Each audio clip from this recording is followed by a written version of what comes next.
Good evening, Super League fans, and welcome to a special edition of the Super League. We're here for round 12, and it's a pre-recorded episode. So yeah, make that of what you will. It'll probably be the only one we do this year, but due to other commitments for the chairman and the people at Super League Towers, then we've had to do it this way. Hopefully, it won't spoil your enjoyment. And of course, it's 9 o'clock on a Sunday night, and you're welcome to sit down and watch as you always do, and interact with each other in the comments, etc., etc. I'm not entirely sure how this is going to work, but but hopefully there'll be ample opportunity to interact with each other throughout the show. If you're watching it live, of course, if you're watching it afterwards, then good luck with that as well.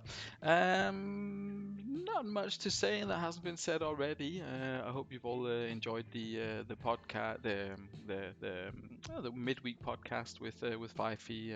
I see all the stuff for the blogs in. Of course, as usual, it's great to see all the interaction that you guys do and how much effort you put into it. So very much appreciated, and it does add to the quality of the overall product.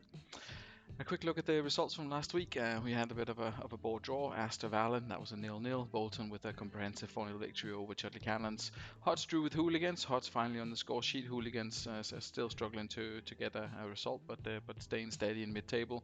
Midlothian, very impressive 3-0 winners against Dragons. Panathinaikos back to winning ways, 2-0 victory against Ardsley, who lost for the first time in many games. I think it was 8 games they'd won in a row. We've got Sloths that picked up a very important 3 points for them to get their season a little bit underway. I mean, they're still at 14th, but not far off Swindon Devils. I think goal difference is the only thing that separates them, and Swindon obviously had a bit of a nightmare. Went toe to toe with Churchtown, who are famous for scoring goals, and in order to beat them, you'd obviously have to do the same, which didn't really happen. So they are on, so they're down at the bottom and still on 6 points, unfortunately for Fifey and his boys, with only 7 goals scored. It's really quite clear that's the problem for Sloths and Devils. The lack of goal scoring is really holding them back. Hornets a little bit not much better off in terms of scoring goals, but they have a much stronger defense, so they are a little bit ahead of them. 9 points up for Dragons, up to Bolton in sixth place, and BTEC as well on 11. There's a bit of a gap opening up there. We're nearly midway through the season, but you can already see a completely different pattern developing compared to last season. There's 2 games left until midway. Bolton already on 19. I mean, if this trend continues, yeah, let's say they pick up another 4 in the next 2 games to sit here, then they're on 23, which means that you would need to get well into your 40s in terms of points to qualify for the playoffs, which obviously is completely different to what happened last season. So it'll be interesting to see how that develops over the next couple of rounds, and see if we can see anything based on that. Apart from that, there's not much to add. Otherwise, we'll just jump into tonight's actions. The squads are in, and the teams are up. So I'm gonna try and do it in the order that it's presented here. So apologies to Valen for being an hour behind and being last up, but that's how it goes when you pick a V as the starting letter of your club's name. So first up, we've got Ardsley Celtic against Midlothian. Ardsley at home, looking to get back to winning ways. Midlothian looking to continue their good form. They've not done too well against the top teams away from home this season. They had a 5-man defence in the beginning, and that didn't turn out very well. So let's see how they fare against Ardsley tonight. Archie's chosen to mix it up a little bit in terms of tactics. I say mix it up. He's pulled 2 positions back a little bit. He's pulled his AMC back to MC and put Donati on. Nikiforenko stays at AMC, but he's dropping a striker. I don't think he feels like he was getting enough of a return in terms of goals with the 3. I mean, there was a couple of 1-0 wins, and then this defeat to Panathinaikos last time out. So maybe that's the reasoning behind it. Anyway, still a strong looking side. We've got Cufre stays in at DC, and Terry comes in for Christian Kibu, being the only other change. Obviously, Donati, as we spoke about, coming in central midfield. So interesting to see how that works out for Ardsley Celtic. Up against them, Midlothian, definitely not going defensive. The Magnificent Seven, I'm not entirely sure what that refers to, but something anyway. That's his lineup that Ian's come up with tonight. Obviously, he's very pleased to welcome Gerard back to the starting 11, which means he can have Ramlov and Gattuso as the 2 DMCs. Very strong there. Archie Bak doing very well and doing the business for him. Really starting to develop into the quality player that he was really hoping that he'd signed last season. Still good last season, but obviously doing much better this season. Having the captain's role taken off him, and a bit of a more of a free role behind the striker. striker with a partner instead of being left an AMC himself has obviously done wonders for him. Ortega's had a good start to his career at the club as well, with 5 goals and 4 assists, and obviously big Christian Vieri up front with 7 goals and 11 and an 8 average, proven a shrewd signing from Sloths. I know there's some people perhaps questioning the validity of the swap, considering who he sent in the other direction, but so far so good for Midlothian in terms of striker swaps. Of course, there won't be any predictions tonight because I will be sitting on the fence, but let's enjoy the action anyway as Ardsley Celtic take on Midlothian for the first game of the evening. And definitely early chances for Midlothian, showing their intent there. Archie Bak, Ortega, Christian Vieri all getting involved and having a good go at Ardsley Celtic halfway through the first half, but they weren't able to convert any of them, and we'll see if that I was gonna say we'll see if that comes back to haunt them towards the end of the first half, and it definitely does. That's Niculae with one of his first goal of the season. We'll check that at halftime and see if that is in fact his first goal. He hasn't had many so far. Let's see. It's his third. Okay, so he has had a couple, but unusual to see him on the score sheet anyway for Ardsley. 1-0 at half time. A bit of a quiet first half. 3 shots on target for either side. 3 shots on goal, I should say, and 2 on target, and a fairly even affair. A little bit more possession for Ardsley Celtic.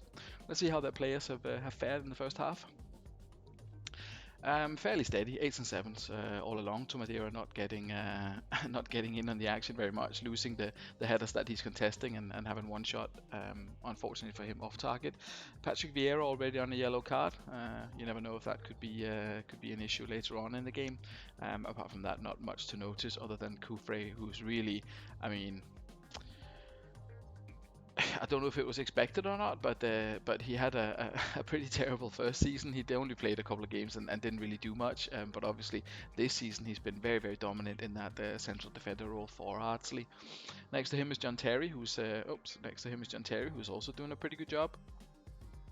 Still quite young, obviously, but the 729 average, definitely justifying his inclusion in the side tonight with a solid 7 and with 3-1 headers. His wing backs, as we've perhaps spoken about a couple of times, are doing pretty well. Sauri and Candela, very, very high averages. Perhaps not being as productive as some wing backs, but definitely in there doing the business.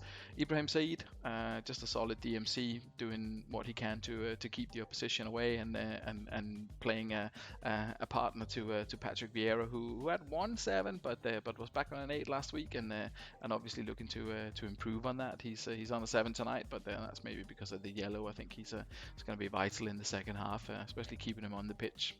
Donachi comes in the central midfield role. He's not really had so much to do so far, or definitely not contributed that much so far. And as with regards to the strikers, they've been up against it with some strong Midlothian defenders and defensive midfielders, obviously. But we'll see if it opens up a bit in the second half. If we look at Midlothian's performance, they've got Shay in goal. Shay, who's been extremely solid this season, 778 average, only conceded 8 in 9 games. Very well thought of by his manager and assistant manager, CM The Rocks. Gattuso, Hofland, a couple of 6s, perhaps a little bit disappointing. The same for Ramalov, Ortega, Christian Vieri. It's not really what they've come to expect from their team so far this season, but it looks as if Gattuso is really trying to pull the strings in a bit of a playmaker role, coming from deep, but just struggling to get the ball forward. Maybe not struggling, that's perhaps the wrong word, because there are quite a few touches further up the pitch, but not as effective. Only 2 key passes. I mean, it's fine having 26-22, but if you're not doing any key passes, then what are you doing with the ball, really? And only winning 3 out of 8 tackles is a little bit atypical for Gattuso as well. So not having his best game, but of course that could all change in the second half. Klompe, on the other hand, is doing fairly well. Roberto Carlos is he's continuing to impress after joining for 13 million. He had a good second half of the season last year, and he started really, really well for Midlothian as well, covering that left hand side without any problems. Duljaj as well, 8 average, maybe not someone that people had a lot of expectations of when he joined from Partizan for just 5 million. Got off to a bit of a quiet start, but in his second season he saw an 8 average after 10 games. That's definitely something that most teams could use in their lineup. Christian Vieri not being as effective tonight, but we'll see, as I said, if that will change in the second half. let's kick it off and see who comes out on top, if Ardsley can hold on or if Midlothian can find a way back into this. Good early chance for Archie Bak. As in the first half, a couple of good chances, and they're doing it again here, but we're already 20 minutes into the second half, almost 25, and yeah, still no breakthrough from Midlothian. They are trying, but getting caught offside and just lacking that little bit of clinical finishing, and it could be Ardsley back to 1-0. Unless it was 2-0, a sensational goal for Candela to seal the victory just on the stroke of full time, pretty much. Let's have a look and see how that came about. Oh, it's Candela on a solo run. I can see that already. Ball came off Ramalov. Candela beat Gattuso, beat Roberto Carlos, beat Ortega. I'm not entirely sure why he not mech Ortega at the end. That doesn't seem to be the correct guy to have to have in charge there. So a fantastic solo goal by Candela. An unexpected source for that goal, but really impressive. A great run from him, and obviously um, uh, sealing the victory there for Ardsley Celtic. Very, very impressive. Let's see how that played out in the second half. Ardsley Celtic definitely the stronger side, having by far the more shots. 10 shots, 9 on target. That's a really, really impressive conversion rate as well. In terms of free kicks, plenty of offsides here and there, as we always see. Dominating both in the tackles and the header, so just out muscling Midlothian. Unfortunately for the Edinburgh side. Let's have a look at the stats of the winning team here. So Leandro obviously having a solid game in goal. The distribution not great, but but still gets an 8, so that's fine. Sauri very, very solid down the left hand side. He obviously got the assist for one of the goals. How did wait, what was it not? Did he not just run past 3 people? How's someone getting an assist for that? What? Okay. Okay, never mind. Someone's getting an assist for that. I'm not entirely sure how that works, but never mind. He'll take it. Vincent Candela, obviously, getting a 10 with a goal. Good in the air, good in the tackles, good passing again. 2 key passes for him as well. Cufre doing exceptionally well in defense. A huge tackling effort there. 8 out of 10, 4 of them key, winning all of his headers. The same for John Terry, winning all of his headers. So definitely getting the better of their opponents in the air. And that's really where they built the whole thing from the back. A dominant performance by the back two and the wing backs. Patrick Vieira had a couple of shots, but not the best game from him. Down to a 7. Donati as well a 7. But Nikiforenko getting the goal with a bunch of shots. Obviously, Nikiforenko being a little bit. I was going to have a go at the strikers and saying they've not been as impressive. But if Nikiforenko and Patrick Vieira is just shooting like crazy, then what a poor Tomadera and Fernando Morientes is going to do, other than just trying to pick up the scraps and loose balls and like things bouncing off the crossbar or whatever. But none of that tonight for them. Tomadera with only 13 passes, 9 completed, and generally not playing particularly well. But with a 2-0 victory at home to very much informed Midlothian, I think Haji will be more than happy with that. Let's have a look at the Midlothian side. Already something that stands out. Player of the season, maybe not player of the season, but his highest averaging player last year, Carsten Romanov, getting a shocking 5. Gattuso with many passes, none of them good. Many tackles, but only 5 of them won. Not entirely sure what happened with Gattuso there. I mean, I don't know if it's too much responsibility on him or something like that, but it definitely didn't really work out. Duljaj doing okay, getting a 7. We've got Hofland in central defense, not doing particularly well. Klompe doing a little bit better. Again, they're not winning enough tackles here. Roberto Carlos doing an okay job down the left-hand side. Is that an 8? Is that performance an 8? Perhaps questionable, but then again, Neil is probably better judge of this. He's always good at picking out when people get the wrong scores. Carsten Ramalov just having a bad day, completing what, I don't know, 2/3 of his passes, one tackle, no shots, nothing. Ortega, no key passes, poor tackling, no heading, as you'd expect from him, but only 1 shot and not even on target. Archie Bak having a very, very atypical game for him. He has been putting in tackles before. He's obviously a very strong guy. I mean, he's got okay tackling, but it's really his stamina and his strength, his teamwork, work rate, all this kind of stuff that's won him many fans across the world, I'm sure. But not a great game for him either. Christian Vieri, a couple of key passes, but losing all 6 headers. That's a bit of a concern, I would suggest.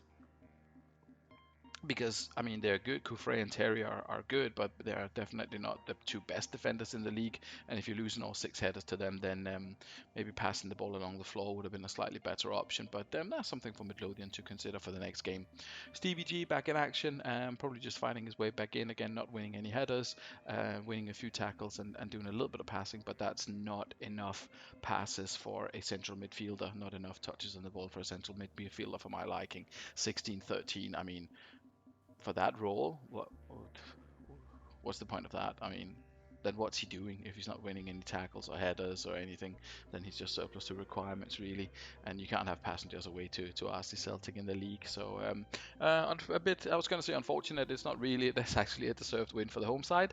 Ardsley take that one 2-0, and in their quest to obviously retain that top spot in the league, that's something that they'll be delighted with. Back to the drawing board for Midlothian. I mean, no shame in losing to a strong away side, but yeah, that is another strong away side they've lost to. So another strong side they've lost to away from home. So maybe a little bit of cause for concern there, and the tactic does seem to be working well. But if you want to win the playoffs and get to the grand final, you need to beat teams like Ardsley, Churchtown, Valen, these guys away, and not lose 2-0. That would probably be a good idea. Anyway, good bit of action for the first game. A goal for the first game, a goal for Nikiforenko, and that finish from Candela to seal it. And we move on. We move on to our next game, which is going to be Chudley Cannons against Aster Athletic. So let's move on swiftly to that. Chudley Cannons with a new formation, the Chutnarrow 9. So it looks as if someone's been putting the hours in and putting the effort in. Not a huge amount of surprises in the lineup. We've got Andre in goal. He's done pretty well so far, I think. Still got a 757 average, still amongst the highest in the league. Obviously, a bit of a tough game for him last time out, but still first choice at Chudley. In front of him, he's got Hipio and Marinho, who's been first choices pretty much all season. Boom and Van Bommel, not surprising. A little bit surprising, maybe, or maybe not, is the inclusion of Finnan.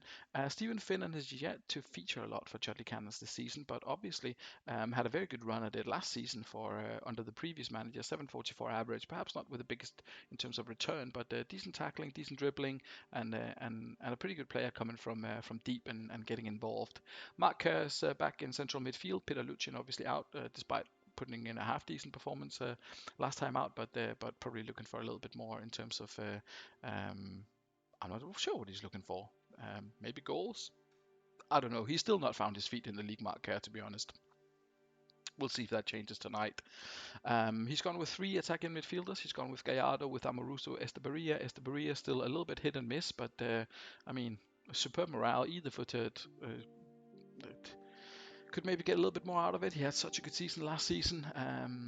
Just a question of getting him firing again, obviously. We've got Amoruso in behind instead of Harasimovic and whoever else has been tried in that position. Again, a player with great stats that perhaps you'd expect a little bit more from. He did okay when he came in last season and played a couple of games for Chudley. Has not really done it this season, but we'll see if that changes tonight. Finally, he's got Gallardo, who's not had a great start to the season, but we'll see if that changes tonight as well. Rossini up top, playing well, scoring a couple of goals, but again, not really finding the form that we saw from him last season. So it'll be interesting to see if he can start to become a little bit more of a regular on the score sheet for Chudley. It'll be interesting to see how this one pans out. He's got Westerveld at the back, Mendes da Silva, Ibrahimovic, and Liverani on the bench. So obviously good players to bring in. Zlatan's still very young. Had a debut, scored a goal, but we've not seen him much over the last sort of season and a half, obviously. They're at home and they're up against Aster Athletic. Aster, who had that 0-0, I think it was last week. Not unchanged, and with one or two surprises. I think in the DMC roles mainly that the changes have been put in place here. So there's Lehmann in goal. We've got Materazzi and Giuliano, who did very well. Who did very well last week. We've got Johan Vogel is starting again. Then we've got Håkan Mild, who's in for, I think it was Babel who played here last week. And then we've got Rui Costa, a bit of a surprise inclusion, I think, but apparently Alf has done a fair bit of testing with him, and it works well with him running into midfield from that slightly deeper role. So it'll be interesting to see how how he does tonight in the Super League. It's a very attacking player in a very defensive position, but we have seen forwards working as fullbacks. So why not have an AMC in there? And he's done well this season. I mean, 4 goals already. Poor last time out, but apart from that, done a good job. We've got Lee Boy in midfield. We've got Vincente, Bruggink, Niculae, and Smith up front, and we've got Sonny Anderson on the bench, waiting to come on and obviously get his chance. The problem is that no, is it a problem that he only has 4 goals in 10 games? I would say so. Niculae as well, 1 goal in 5. I mean, if you look at the stats of the players, they are decent enough. They should perhaps be getting a few more goals, but it's just somehow just not really worked out for them so far. Bruggink, who was obviously a prolific goal scorer last season, only with 12 goals. So finding the back of the net is something that Aster will have to work on throughout the season. Don't really see the big goal scorers in there, and with Bruggink on this form, then it's going to be difficult. Vincente obviously has made a good start to the season, but again, not scoring. But we'll see if that changes tonight anyway. So we've got Chudley Cannons at home up against Aster Athletic. Chudley obviously had a poor result last time out. Aster a little bit better from a defensive perspective anyway. And we'll see if this new Chudley formation, so it's an arrow against an arrow, and we'll see if this is when things turn around for Chudley and they start putting some wins together, or if Aster will start scoring some goals. There's definitely some some improvements to be found for both sides. So let's have a look and see how it goes tonight. Good early start for Aster. Yeah, they've definitely had a couple of chances. Alan Smith with the early goal there, finding space in that new-ish Chudley defense. And there's Bruggink coming up from midfield, and there's always the danger playing 2 defenders up against Alf when he has those arrows and all that stuff running up straight down the middle and creating havoc. And a distinct lack of quality up front for Chudley Cannons so far. Doesn't seem like they've created a whole lot at all. And here comes Aster again just before half-time. They can't do anything about it. And instead Chudley Cannons had a couple of chances at the end, but nothing really came of it. 2 shots on target, that's got to be disappointing for Cannons. 2 shots on goal rather, none on target, very disappointing from Cannons. Aster with 8 and 4. So let's have a look at Chudley Cannons and see where it went wrong. Difficult to say really where specifically it went wrong. We'll maybe see where it went well for Aster Athletic. So decent enough performance from the keeper, Van Bommel, okay.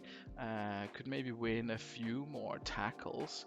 Baumer's winning tackles. Sami Hyppie is not really winning tackles. Mourinho's not really winning any tackles. There's not a lot of headers. There's not a lot of balls in the air action. Mark Kerr, nope. Steve Finnan, nope.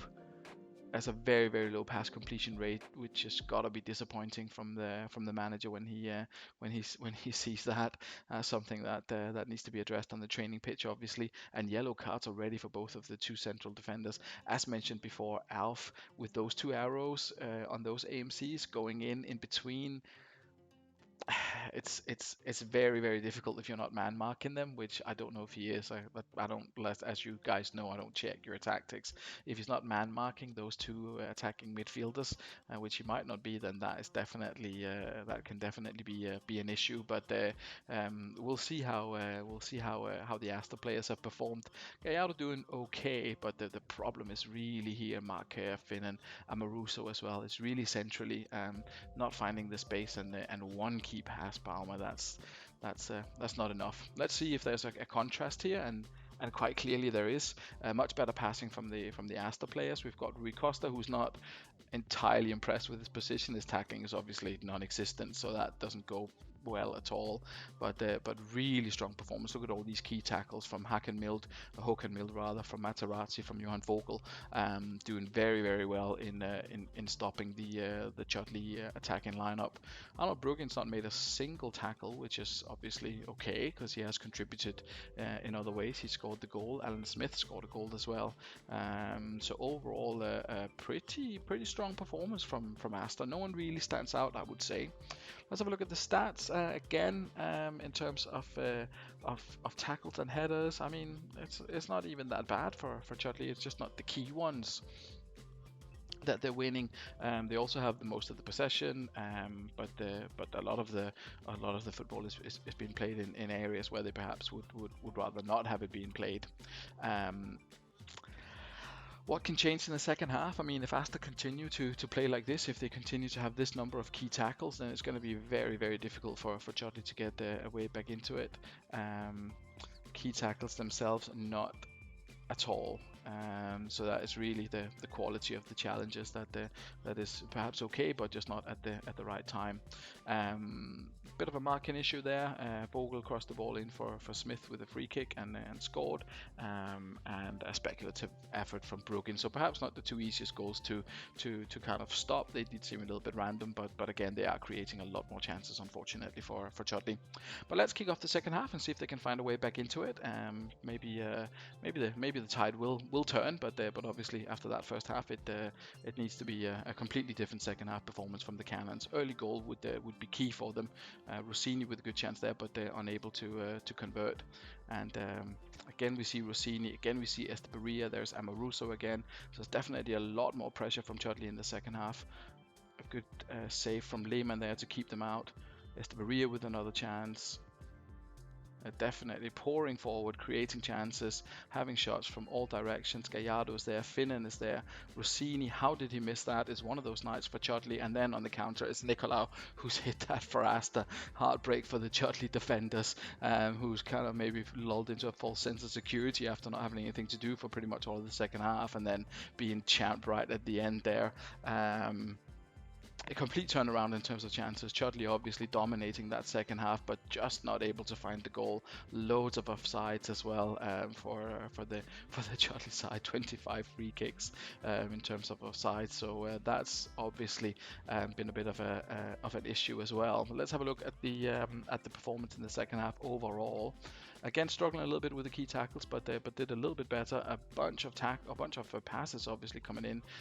Lots of good shots. I can see where this is going in terms of man of the match, probably. Andre again getting a 7. Van Bommel getting a 7.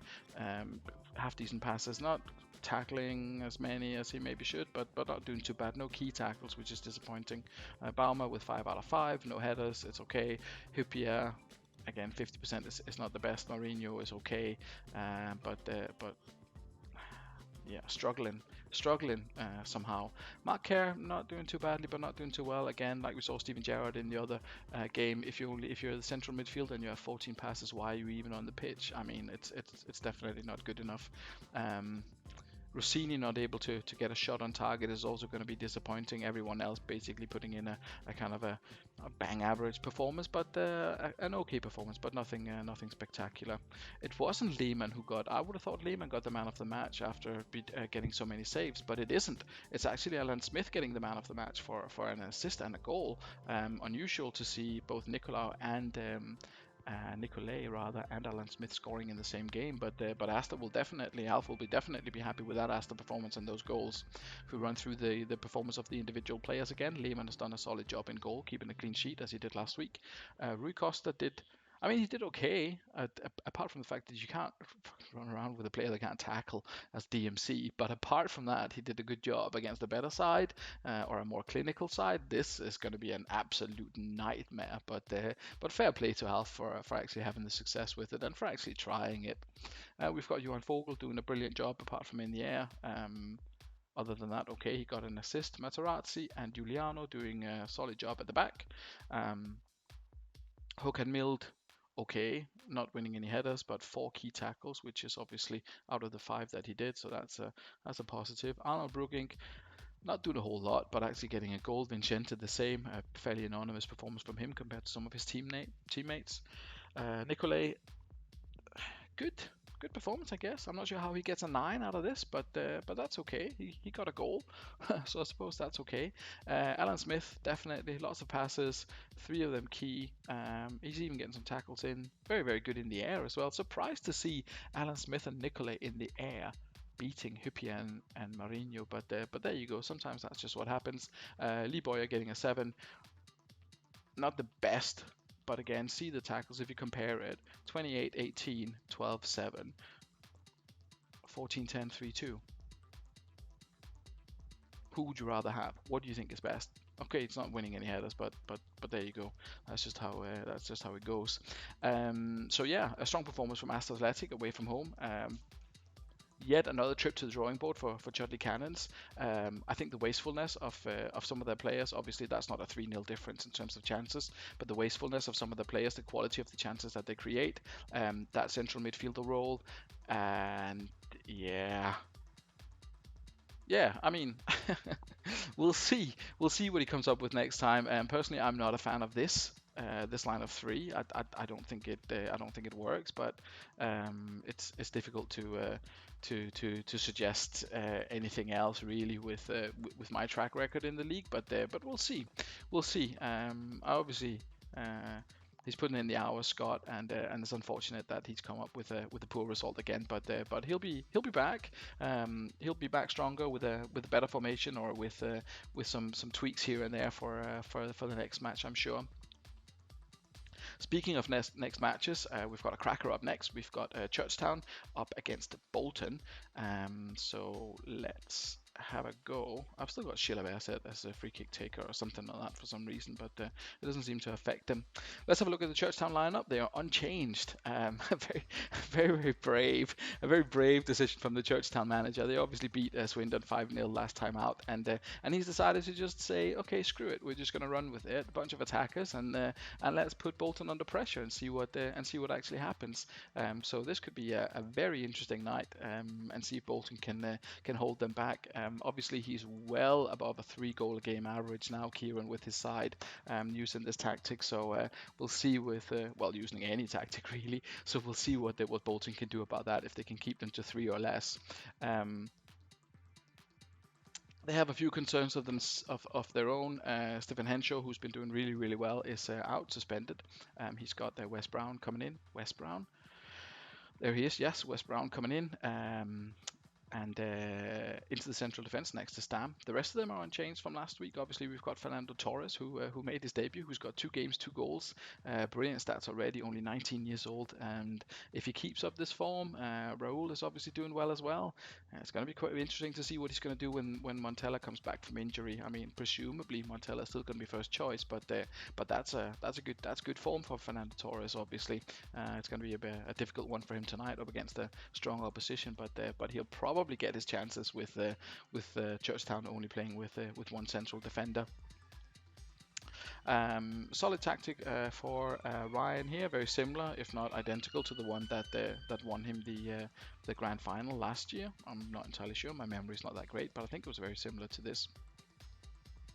Anika Casillas also 7 average. That must, I mean, early on in the season he's been good in the last few games and only conceded 8 in 9, obviously. And good last season as well, and definitely his first choice. Nick Matulin, we probably won't see very much more of him. We've got Isaacson now on the bench. I don't know if I'm sure he's quite ready for the Super League in case Casillas gets injured, but that's obviously up to Ryan. We didn't speak a lot about the Churchtown team because we've kind of covered these guys already. Sorochinski, Mike Duff, who's kind of new this season. Not really setting the world alight, but he's in there. Robin obviously doing an exceptionally good job. Henrik Larsson in that AMC role, really good as well. So we'll see what Churchtown can come up with against Bolton tonight. How many goals they can score, and if Bolton can do anything to stop them or get their own goals, even that would be good as well. We'll kick off the first half. We'll see who gets the first goal, because I'm pretty sure there will be goals in this one. Early pressure from Churchtown, definitely. They've come to score goals as usual, but Bolton Phoenix with a strong back line and definitely capable of creating their own chances. And Fernando Torres with a good one there as well. Sambrota creating, Kuhl creating. Sorochinski up the other end. There's very much backwards and forwards this first half with chances at either end, and surprisingly no goals yet, despite the best efforts of both sides. Okay, fair enough. A bit of wastefulness never goes amiss. Let's have a look at the halftime stats for Churchtown. Oliver Kahn, plenty of passes, plenty of involvement from Oliver Kahn, but obviously he doesn't have that many defenders to to play the ball to, so maybe him and Turam are just kicking it about a little bit. Lilian Turam, 4 tackles, 1 all 4, all of them key. Not a bad, not a bad shift when you're the only central defender. Edgar David's a little bit disappointing. Barry Ferguson not getting involved really as well. Soroczynski struggling a little bit to get anything out of it. Still better than we've seen from Steven Gerrard and Mark Kerr in terms of contribution, obviously from Barry Ferguson in that central midfielder role, but still maybe expecting a little bit more from him. Henrik Larsson with just a 1 shot on goal, but plenty of tackles from him as well, obviously putting in a good shift there. Mike Duff, who probably should be winning tackles, is winning headers instead, which is okay. Van Nistelrooy, Olisadebe, Romeo, Robin. I mean, they're struggling to get the ball in there. The chances are coming from further out, probably, with Olisadebe and Romeo maybe shooting from distance or something. It doesn't look as if they were really that dangerous. Larson as well, and Davids. Those are the shots that have come in. I mean, tackle-wise, they're doing very, very well, aren't they? Completed passes as well. Not a lot of offsides, so I'm not entirely sure, but that's a big difference to some of the other games we've seen. Let's see what Bolton have done in the first half. They've not done much. They've got West Bromwich picked up a yellow. Again, good passing. It seems maybe a little bit, both teams are maybe a little bit not cautious, but not doing too much in the opposition area. Shots again coming from far and wide, from Kuhl, from Barong. Roll had a shot on target, but nothing really. Oliver Takua, who's obviously, I mean, he featured for Panathinaikos, and then was let go to Bolton Phoenix, who's played him regularly, and he's done a very, very good job here. I don't remember him that much from Panathinaikos, but he didn't have that much of a good average either, so maybe that's why. And maybe he was in a bit of a shadow of Pauve and some of the other guys over at Parma last season. But he's done a good job, obviously, since joining Bolton. Who else has done a good job for Bolton this season? A bunch of them have. They're obviously doing okay. Not as good as last year, but they are still doing okay. And with Raul in this kind of form, then things can definitely change in the second half. Speaking of the second half, let's get it underway and let's see if Churchtown can continue their goal scoring stream, or if they used all of their efficiency and all their goal scoring prowess in the last game against Swindon. Davids denied a great goal. Mike Duff getting involved, and Mike Duff finding the opener for Churchtown here.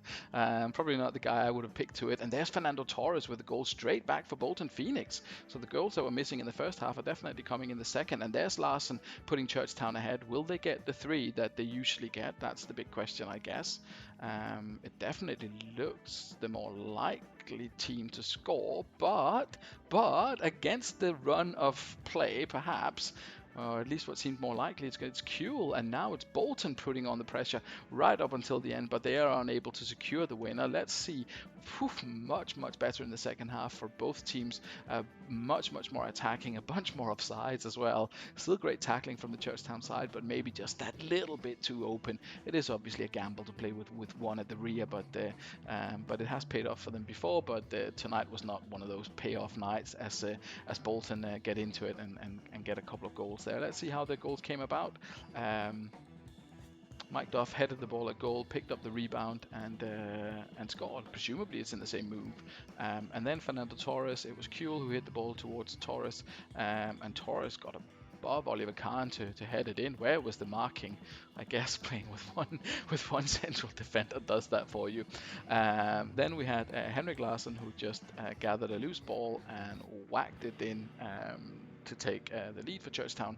And finally, good play by Kuhl, making some space for himself. Barong found him, and he obviously turned from provider into goal scorer for the equalizer for Bolton. And then there was a couple of chances right at the end. Fernando Torres headed it.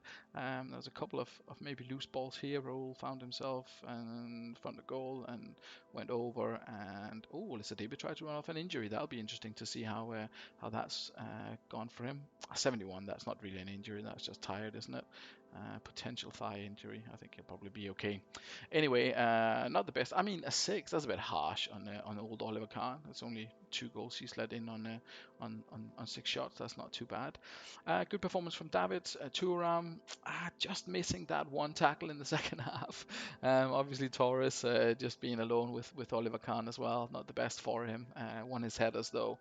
So a good enough performance from him. Barry Ferguson doing okay in midfield, but no key passes for him, which is disappointing.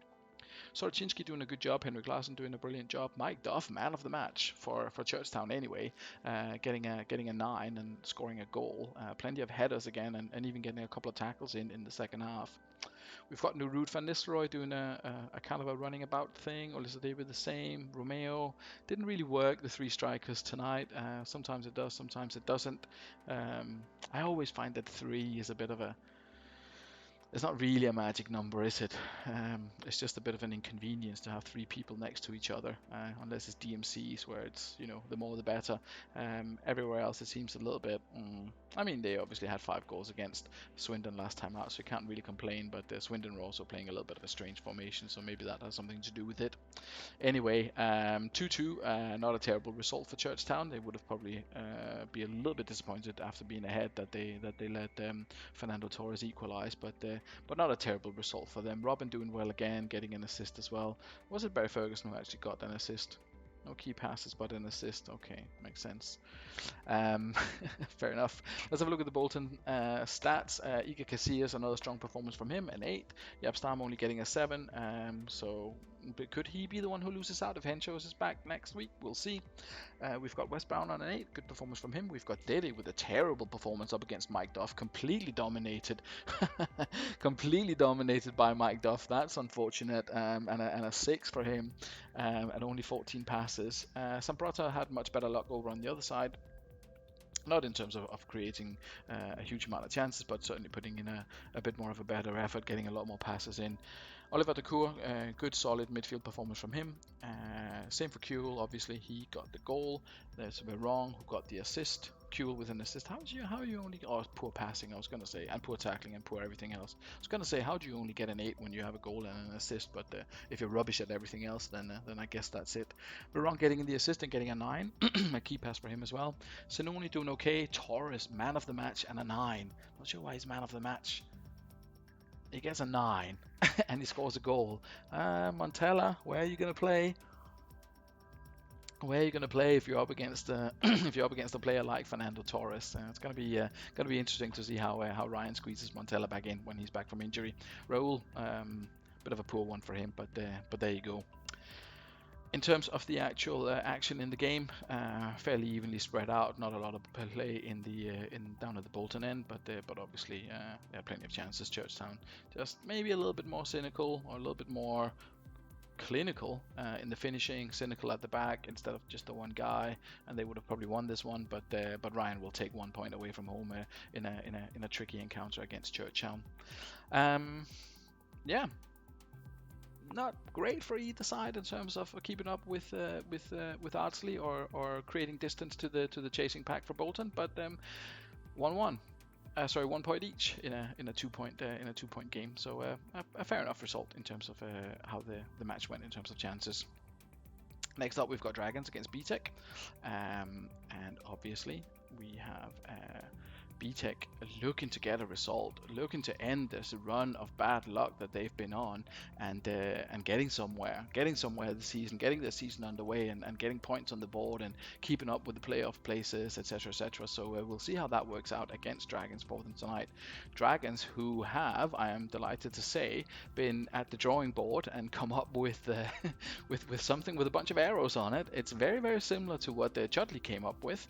I'm sure they've not been collaborating, and there's definitely a lot more arrows in this one, and obviously completely different instructions, etc. But this is what Jamie's come up with for his side in his attempt to also get his season underway, much in the same way that BTEC have been struggling. He's got Rustico and Lamy in at the back with arrows going forward, very attacking. He's got Simic in the center, Tomasi and Guardiola. Tomasi, I think, is either footed. That must be the logic why he's over on the left hand side, and there's Guardiola On the other side, he's got Davies in the center of midfield, and then Giggs in a much more attacking role than what we normally see him, and Brožek, who I like to have a look at because he's quite impressive in stats wise. He obviously had a brilliant start to the season, but where did he go? Obviously had a brilliant start to the season, but been a little bit quiet recently. Not convinced again about that role right there, but we'll see if he gets space against BTEC. Obviously, Michael Owen up top. We've not seen much of Michael Owen, mainly because he's not been very good when he's played. He wasn't very good for Churchtown. He's not been very good for Dragons. 6 million is obviously not a lot of money, but Michael Owen maybe not one of the stars of the league. But Viduk and Shearer have been pretty much poor. So it'll be interesting to see if Owen can do anything to stake a claim for a more permanent role in the side. Interesting to see Dragons with a new formation. They don't change often, Jamie and the boys, but they have tonight. BTEC's lineup rather. So Ferdinand is out, I believe suspended. Cordoba comes in for him. He's got Roberto on the left hand side, Contra on the right, Milevski, Kiera. He's really got every single player in his ideal position tonight. Emerson going to be that creative player in the center of midfield, perhaps. I mean, a solid 7. It's nice to have a solid 7, but it's not. It needs to be a little bit better, I think. Danielson, we're going to see him in action. Again, 7. We've got Agahawa. Let's see what his average is. If we can find him. Oh, it's 7. All right, okay, 7, yeah. 731 last season, so a little bit better. Pizarro, let's have a look. Oh, 738, but, good. 5 goals in 8 games. I think Haji pointed that out early in the week as well. That is actually his return on goals per game for Pizarro is not that bad. I would like to point out that you probably need like a goal a game to be a good striker here, not 5 in 8 or whatever. I think the Rossini probably top scorer last season with 20 in his 21 or 22 games, something like that, or 21 and 22. It was something like that. 5 in 8 is okay, but there's a way to go. There's a way to go. It's obviously better than Viduk and Shearer on the other side of the pitch, but there's still a way to go. Milevski doing a pretty good job. Unfortunately for him, a little bit like the fullbacks of Ardsley, doing okay, but in terms of actually getting goals and assists, lacking a little bit. Interesting to see if it'll be better tonight. 745 average again, not really getting a bunch of stuff in terms of assists and goals. Roberto's doing a little bit better. He's got 3. Contra, I think, he's doing okay. Yeah, he's got 2 assists as well. So the wingbacks are okay. They are great wingbacks, Contra and Roberto, to be honest. It's just to get a little bit more out of these 5 guys here in the middle, and that obviously is going to help the strikers if they perform a little bit better. But it'll be interesting to see how they fare tonight. BTEC away to Dragons. Against the Dragons' new formation. It didn't work out for Chudley, this particular formation. Let's see if it works out for Dragons. Obviously, BTEC's not playing narrow like Aster did against Chudley, so we can't make that direct comparison. But let's see the first half and see if either of these sides can kickstart their season. BTEC definitely trying. A couple of good early chances there. Milevski, Roberto, early goal. Roberto, of all people, with a goal coming down the wing. There's obviously space now, with Dragons having gone narrow. So, but there's Brožek. I was questioning whether he would be effective in that role, but clearly he's putting the chairman to shame here with his performance and his early goal. Good chances for BTEC. They are creating more. They are probably just about edging it in terms of chances in the first half, but it's 1-1 at the break. Let's have a look at the stats. Yeah, as mentioned, BTEC, they're definitely edging it in terms of being the stronger side. Poor pass completion for both sides though. Tackles a little bit better for BTEC. Not many offsides, so not a bunch of forward runs. Let's see if the teams turn a little bit more attacking in the second half. Fairly quiet and 2 very, very well behaved sides as well. No yellows or nothing for either side. A vast majority of the football being played in the center of the park, most of the possession for BTEC, and let's see how the goals came about. Roberto, reminiscent of Candela in that first game, with gone on a bit of a run. Apart from the fact that there were no one anywhere near him, he just ran up and scored. Brožek turns with the ball, so Davies swiftly put in the free kick. Okay, so a good ball in from Davies to Brožek, and he got the goal for Dragons. Let's have a look at the Dragon stats. Yeah. Rogerio obviously in for the suspended Carini, I believe it is, normally, was in goal for Dragons. He didn't have the best start to the season, to be completely honest, with 9 goals conceded in 2 games. But he's doing a little bit better tonight. Simic Tomasi putting in a good shift, especially Tomasi with 7 tackles out of 8. Rustico doing well as well. Guardiola not doing as well in that role. He does have Kalatze on the bench. There was maybe an argument for having Kalatze in there instead, but we'll see if that changes next time. Apart from that, Lamy not doing a huge amount, but getting the tackles in. A little bit unusual to see a right-sided defender. We've obviously seen Cafu being used by Valen extensively in various roles, but never in the centre of defence, I think. But he probably could as well. Simon Davies, okay, again, that central midfielder role. Do you want a little bit more out of him? He gets a 7. It's fair enough. 2 weak points. Van der Meijden, who's a weak point because he's not particularly good, I think. And Ryan Giggs, for some reason, really doesn't like that position. Or maybe he takes a game or two to settle in. He's normally kind of versatile though, and done very well in his fullback or wingback position, but not really getting it tonight. Michael Owen. Will he feature again? We'll have to wait and see. Not a bad first half performance for Dragons, but they'll be a little bit disappointed that they've allowed BTEC quite as much as a ball. Roberto doing a brilliant job down that left hand flank. He's the one that stands out. Milevski obviously the one next to him who gave him the ball and gave him the assist. Buffon only getting a 6. He had a 6 last time out. Buffon. He needs to up his game a little bit. Conceding 21. That's quite a lot. Contra doing okay, Kieran Dyer doing kind of okay, and then we come to Julius Agahawa, who's not doing okay. For some reason, Nesta and Cordoba getting low scores as well. It must be because of lack of headers and tackles. Maybe they've just not had that much to do. We're moving into the midfield. We've seen a little bit of a better performance, Emerson here, but again, only 13 passes. It's quite low, but we'll see if that increases in the second half. He is getting a 7 though, but really the player of the first half was Roberto, who's done well in terms of tackling. Obviously did well to come forward and score the goal there. Pizarro, a little bit unlucky perhaps. He's had 3 shots, all of them saved. Could have been a better night for him.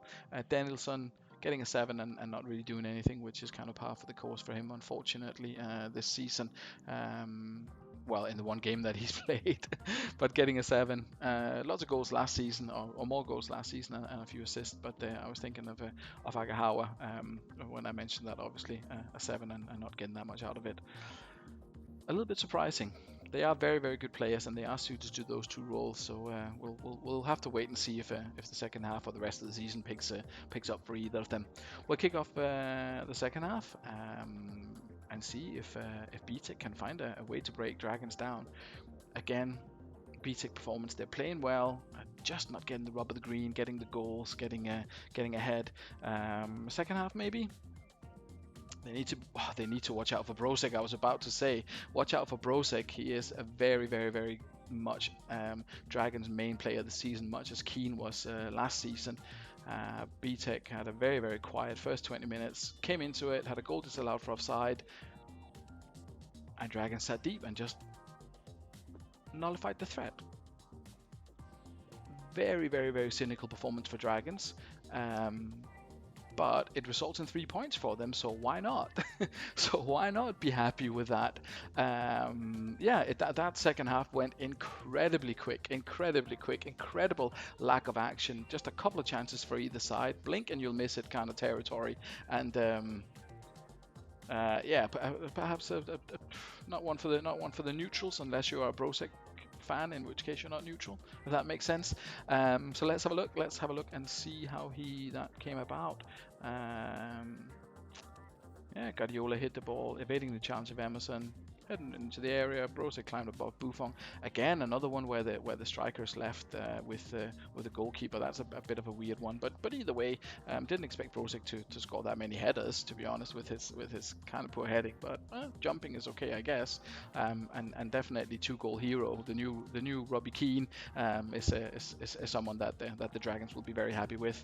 Rogerio doing well as a standing goalkeeper for the suspended Carini. Simic doing very, very well in defence there in the middle, and he's got Rustico and Lamy next to him, I believe. Is that correct? Yeah, Simic doing very well at the center of defense. With Rustico and Laramie getting 7s, perhaps not the best, but they're putting in a lot of tackles and doing a good job there. Tomasi getting a very solid tackling performance and a 9 for his troubles. We move into midfield, and we start to see Simon Davies passing the ball around, doing well. Also, his defensive duties. We've got Guardiola doing a pretty brilliant job at his defensive duties as well. I mean, not the best tackling win percentage, but good in terms of headers, and obviously he had that assist. Van der Meijden and Giggs do not like to play in those roles, but there you go. Does it matter when you've got Brozik in the middle? I thought maybe the two, I think Van der Meijden and Giggs, I thought maybe they would win with a shot of doing something, of creating something, but it's definitely gone the way of Brozik tonight. Michael Owen, poor Michael, he's only 13. Well done, Michael. He's 13.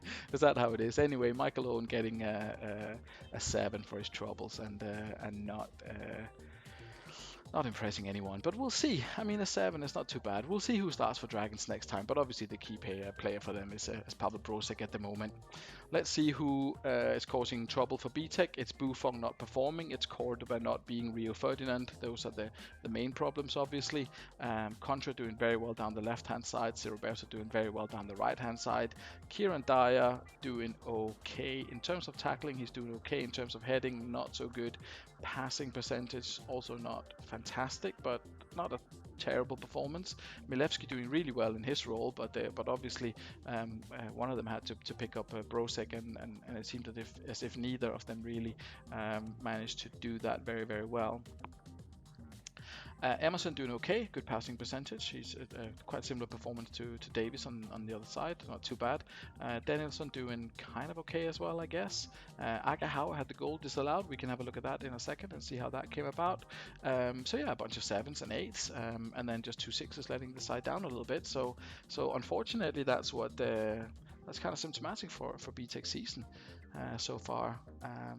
Pizarro getting an 8 without scoring. I mean, five headers, 4 of them won, 3 of them key, and yeah, it's difficult to see what's going on there. Let's see if we can find the disallowed Agahau goal. Was it up here? Maybe, I think so.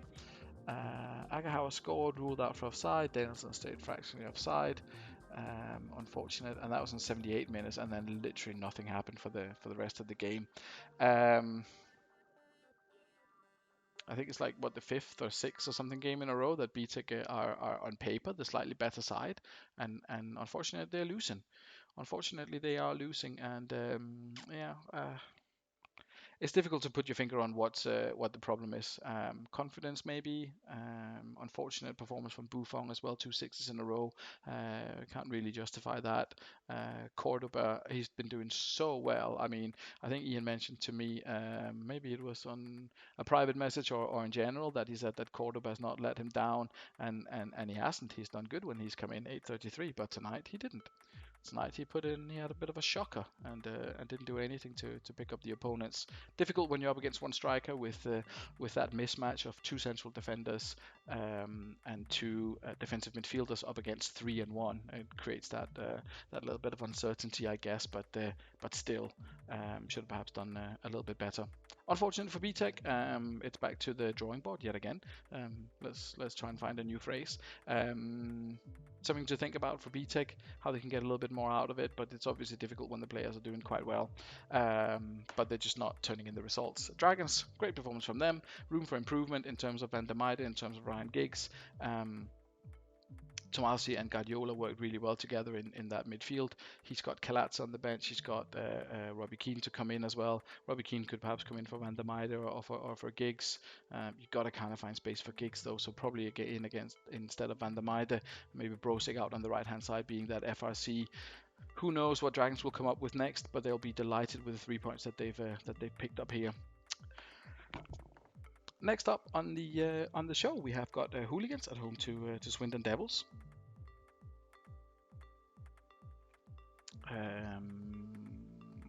Yep, that's done. Interesting one. Hooligans.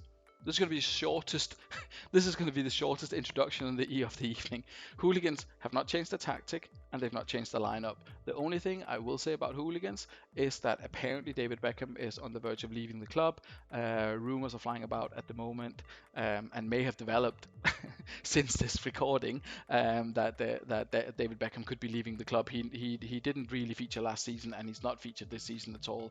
I think he came in once and had a 5, and has fallen out with his manager. So it's very, very unlikely that we'll see him again in the black and white of Hooligans. He's obviously got Ronaldinho to come back, and a few other issues in terms of players who aren't playing at the moment. But completely unchanged for Hooligans from last week in terms of both tactics and lineup. Swindon, on the other hand, are much changed from last week. We have got Paulo Montero's back, so that's obviously a huge win for him. He's been out both suspended and injured.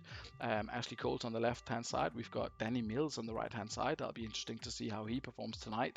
Mark Vivian Foe's in there. Cambiaso's dropped, which is a bit surprising, I think, from my perspective anyway. And the Insaki brothers are starting up front. We've got Ilmander and Seedorf. Zidane, before you lose your mind, Zidane is still injured, so it's not a selection issue. He's simply not fit enough to play. Richard Wright's in goal. Costanzo's on the bench. He has got an 8 this season despite conceding 4 goals, but obviously Costanzo had a pretty poor time in the last game. Great stats though, very promising keeper Costanzo, but just not been able to deliver in terms of performance in the last couple of games.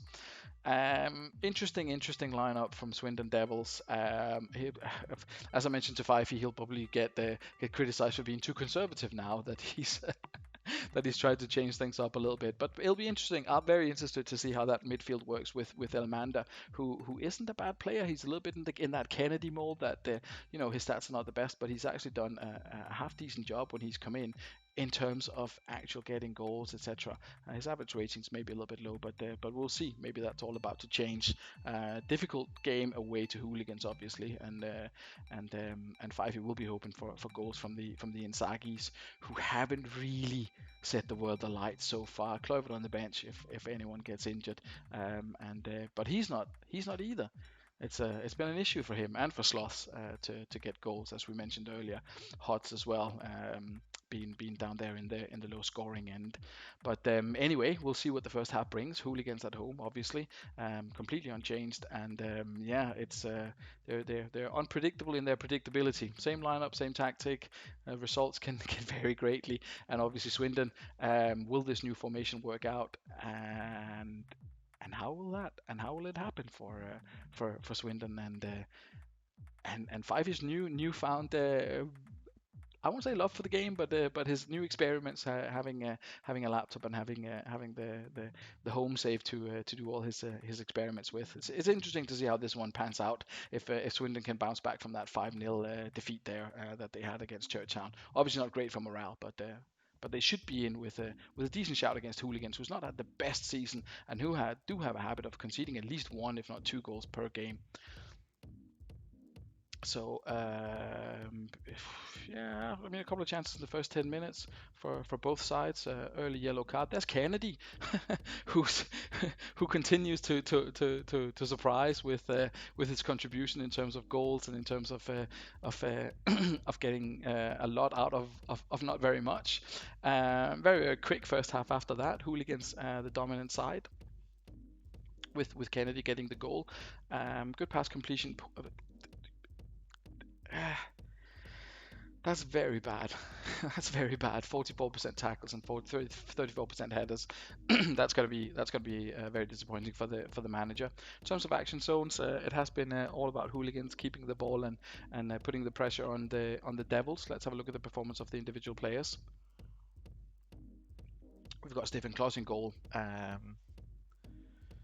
I'm not sure if he's Thiago's first choice, if he's Thiago's favorite keeper, but you can see it's an average 2 a game. It's got 780 average. I'm not entirely sure how those two numbers are connected, but it's okay, I guess. Brett Emerton holding on to the ball really well. I mean, I guess that's a thing for Hooligans, that they're holding on to the ball, and by doing that, they're not allowing Swindon many chances. Good pass completion rate. Not that many tackles, but He gets an 8 for his troubles. Walter Samuel, incredibly solid at the back. Um, he does the passes that he needs to do. He wins all his tackles. Tariba West wins all his tackles. Sol Campbell wins all his tackles. And Sunday Olise wins all his tackles. And if you've got 4 of your 5 defensive players winning all of their tackles, then it's going to be very tricky for the opposition to create anything at all. Um, the width that Fifey had hoped to come from Cole and from Mills yet to materialize, but it could obviously appear in the second half. Not sure how they're only getting 6s, maybe because they haven't had any headers. Weston Campbell, I'm not sure how this works, but anyway, low scores for them. Sunday Olise, who's been really good after he's been brought in sort of like midway through the first half of the season for Hooligans. Very very solid performance from him. Good passing. He's doing well in terms of tackling. Kennedy, who continues to just bowl everyone over. That's his 6th goal of the season. He's like averaging a goal every other game, when he is by far, looking at his attributes, I would say the worst player in the league, at least among the sort of semi-regular starters, and he's even a first team regular. Not doing much in terms of passing, but he's there when it counts. Let's see how the goal came about. Oh my god, when you see this bar so short. He was just unmarked, smashed it in. That's it. Roaming forward unmarked. That's that little sneaky little arrow he's got on him there. Obviously, roaming unmarked in from that midfield role. Mendieta doing okay, winning a bunch of headers for reasons I don't properly understand, but that's okay. He's doing some passing along with Emerton, putting in a good shift there. Rocky Santa Cruz getting an 8 for. Yeah, Neil, if you're watching this, have a look at the scores for Santa Cruz and Jermaine Defoe, and for Pablo Aymar. How are they 8s and 7s? Either way, Hooligans winning the first half, and Thiago will be delighted with at least the result, or at least the scoreline so far. Fife is not going to be happy with his performance, the performance of his players rather. Uge has 4 passes, 3 completed. Mendes, I'm not sure what's going on with the passing of those defenders, but it's not, whatever they're doing, it's not working. Danny Mills doing kind of okay, I guess. Ashley Cole doing slightly better on the left-hand side. Montero putting in a good shift, winning some tackles. Mendes winning some tackles as well. But it's really Mark Vivian Foe. It's not having the best of times. I mean, the passing in this game is appalling, really, when you look at it. There's not a lot of possession in general, and the passing is just, what's the time stamp for this? Ball in play 33. Is that a lot or not a lot? How is the ball in play 33 minutes, and this is what we're looking at? Interesting. Anyway, Ehiok not really doing particularly well, although he has been quite solid so far this season. Montero, low morale, but he has been doing very, very well. He's obviously a great player, but it's just not clicking for him really either. Elmanda, no. Who else? Who was next to him? It's Sadov. Also, no. I'm not sure what the individual instructions are, but the passing is really, maybe it's just the pressure from the Hooligans players. Who knows? But it's very poor in terms of passing. Heading, they obviously not. I don't know if it's a short side or whatever, but they're not winning any of that, and only having one shot. I mean, to be fair, it's on target, but only having one shot in the first half is not gonna win any games. We'll see if Swindon can improve in the second half. So far, it's been all about Hooligans in terms of chances created, and obviously in terms of goals as well. But still all to play for. No team has really stood out in terms of quality, so someone can still take the initiative in the second half. Again, early goal could be crucial for both sides, but we're already at 62 minutes, 63. But there's Filippo Inzaghi with the equaliser for Swindon Devils. So someone's definitely turned up in the second half, and it looks as if it's Swindon. Again, not a huge amount of chances. 75 minutes in already, coming up to 80 minutes. Good chances for either side now, but it's Hooligan Santa Cruz with his first of the game. Good chances for both sides, but it's Hooligans who are the more cynical side, and they're the ones creating at the end here now. Last chance, it looks as if it's going to go Hooligans' way, and it is, and it stays 2-1. Better performance in the second half from Swindon. Almost an equal amount of shots on target. Hooligans have the more shots overall. Most of the action being played in the middle of the park, with Hooligans having the most of the ball. And let's see how the goals came about. We had Kennedy's goal that we already looked at. Then we had Filippo Inzaghi with a shot picked up the rebound himself and scored, which is pretty good. Then a bunch of yellow cards handed out for various things. And then Aymar with a good sort of a little bit of a 1-2. Emerton to Santa Cruz to Aymar, Aymar to Santa Cruz with a low shot. So a pretty decent goal by the sound of things for Hooligans, and in the end they just kind of saw it out from there. Let's have a look at the stats of the individual players. We have got Santa Cruz getting the Man of the Match award. Perhaps a little bit generous. Perhaps a little bit generous. A 9 and yeah. Yeah, okay, no, well, either way, it's okay. Stephen Close doing well. Brett Emerton, look at those passing stats from Brett Emerton. I mean, I know he's got 10 missed passes, but 3 key passes, a bunch of tackles, very good performance from Brett Emerton. He's not had the best start to the season for Hooligans, but this could be maybe his this could be his season kicking off. Walter Samuel, Tariba West, Sol Campbell, very solid in defense again winning a huge amount of a percentage of their tackles. This is really what you like to see as a manager. You've got a back three, they're winning. They've got 21 tackles, they're winning 19 of them, 7 of them key. Very solid at the back. They're not making any key passes, but who needs them? Sunday Olise, not having a good game, really. That's a low tackling percentage for him. Kennedy, on the other hand, doing pretty well. A couple of key passes. He's not getting involved a huge amount, but he does have Brett Emerton and Mendieta and a bunch of other players to do that for him. He's just kind of sneaking about, getting a goal here and there, and that's what he does. 3 shots, 2 of them on target, and he gets a goal. Mendieta in here with a solid performance. 7 perhaps a little bit low for that. Okay, only 2 tackles, but he's winning a bunch of headers, and I think he's doing a solid passing job there in the middle of the park. Jermaine Defoe a little bit anonymous, but who needs Jermaine Defoe when you've got Rocky Santa Cruz? That's his 6th of the season. Surprised when he joined from Ardsley a little bit. Not really rated. Didn't do anything last season, but he's come in and he's found a home. He's obviously very quick. Good anticipation, good flair, good technique, good work rate, great dribbling and finishing. It's a player that you'd like to have, isn't it? I mean, you look at the stats. Why would you let a player like that go? But I mean, he's found a home at Hooligans, and obviously with Ronaldinho injured, with Elba not being in the good books, with Ronaldo gone, then Hooligans needed a goal scorer, and they've definitely got it in Santa Cruz. Pablo Aymar gets an assist. He's filling in for Ronaldinho. He moved up from midfield to play in Ronaldinho's position, and he's done quite well, getting another assist there. That's his 4th assist of the season, and a good solid win for Hooligans there, which brings them closer to the playoffs. Have a look at the Swindon side. I mean, there are things that worked really well in this tactic, and there are things that didn't. Richard Wright came in, did a good job, got an 8, saved a bunch of shots, let a couple of in, passed decently. Danny Mills did okay on the flank. Ashley Cole again did okay on the flank. They did reasonably well in terms of tackles. Montero put in a great shift at the back, 12 and 7. Mendes 10 and 6. Ehiog a little bit struggling with only 5 out of 16 attempted tackles. That's a huge amount of tackles that they're trying to make here as well, and not that many passes, which is perhaps not great. I don't know what his role is, but not making that many passes.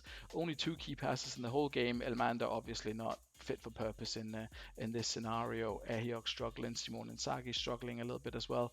I'm not entirely sure what the issue is with the strikers here. Filippo getting a goal, he is the better of the 2 strikers. Very low morale. That could maybe be an influence. We're looking at Clarence Seedorf, a 5 last time out.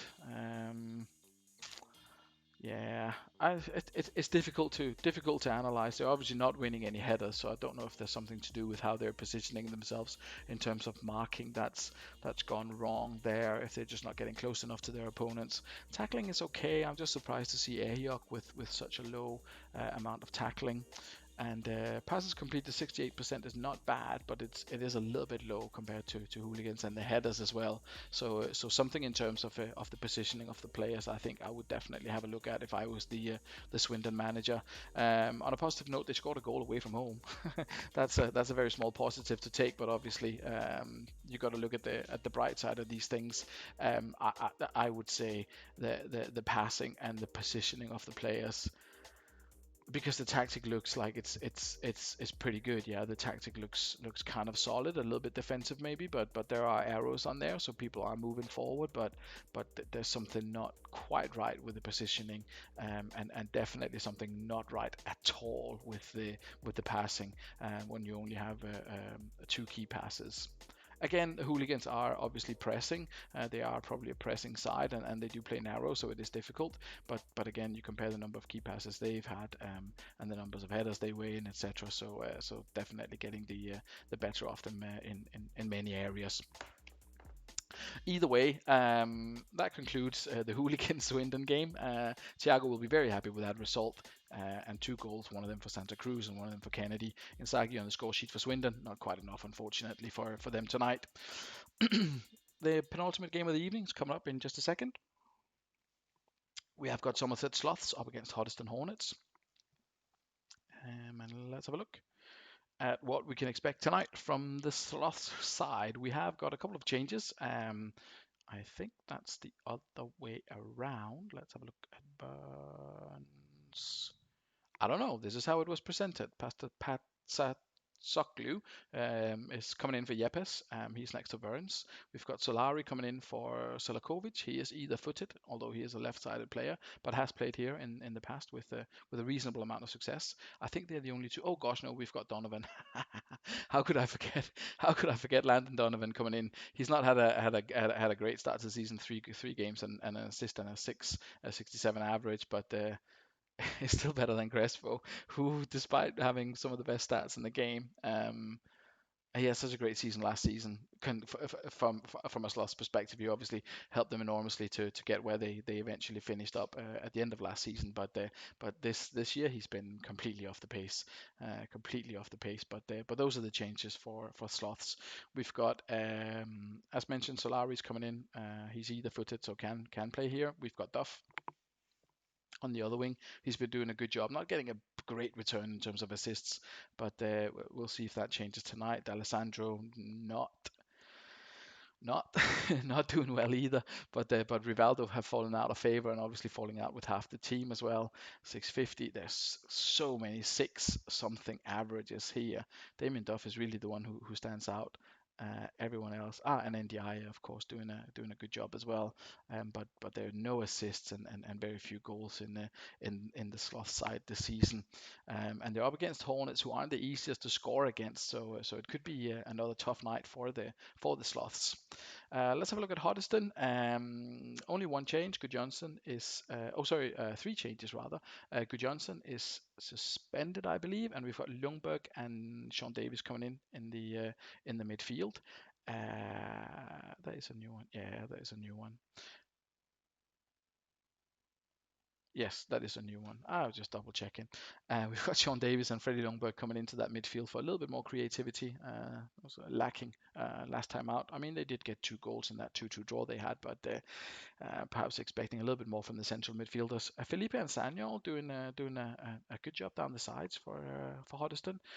Seb Frey in goal, 7 average, but he's only conceded 13. You look at someone who's conceded a 21 or whatever it was with the 780 average. Like was it Close or someone from Hooligans conceded 20 goals with a 780 average? Who would you rather have a goal? Who knows? Who knows? I mean, Frey is obviously a strong keeper. Batistuta, very good morale. Could maybe be the turning point in his season. Starting to get some goals as well. We'll see if Eto can create a little bit. So great morale in the Hornets side in general. Yeah, Sean Davies coming in there. I mean, he is a defensive midfielder, but can he create a little bit more? That'll be the key, obviously. Freddie Lundberg. The question is whether this is his best position, but obviously this is the formation that Craig's going with at the moment. So he's going to have to play the players that he's got in these positions and hope for the best. It has been a steady improvement. Obviously scored 2 goals last time out, so that's turned some things around for Hornets anyway, because that was a bit of an issue for them previously. Again, difficult to predict this one. Sloths not the best at scoring goals. Hornets not the best at scoring goals either. Not really good at they're good at not conceding ish. Could be a low-scoring one, or it could completely defy the odds and be more of a of an open affair, maybe with Donovan getting on the score sheet. But let's kick it off and let's have a look and see what happens. I don't think we've had any penalties or red cards tonight. That would be. Oh, there's Impensa. Oh, sorry, Kessman rather, not Impensa. Impensa went somewhere else. Kessman with is that his first goal for the club? No, his second goal for Sloths. Positive start for Sloths. And there's the Alessandro. Oh, it's disallowed. Unfortunate. So unfortunate for Sloths. That could have really put them in a good position for going into the second half if they'd been 2-0 up. Now it's a little bit of a tightrope they're walking here with Huddeston creating chances, but not a lot. Again, a super quick first half. 3 chances for either side. Poor tackling from either side as well. I have to say, a little bit better possession for Sloths, and the ball is spending a lot more time down in the Huddeston end. Let's have a look and see. Donovan turned nicely, squared the ball from the left. So Donovan to Kessman.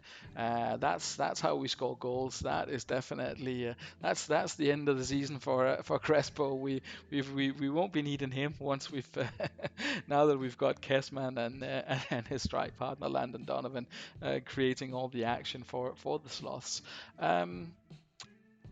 Okay first half performance, a little bit disappointing. Alessandro probably would have been much better if his rating if he'd actually scored, or if that had actually been allowed to stand that goal. What was it, ruled out for offside, something like that?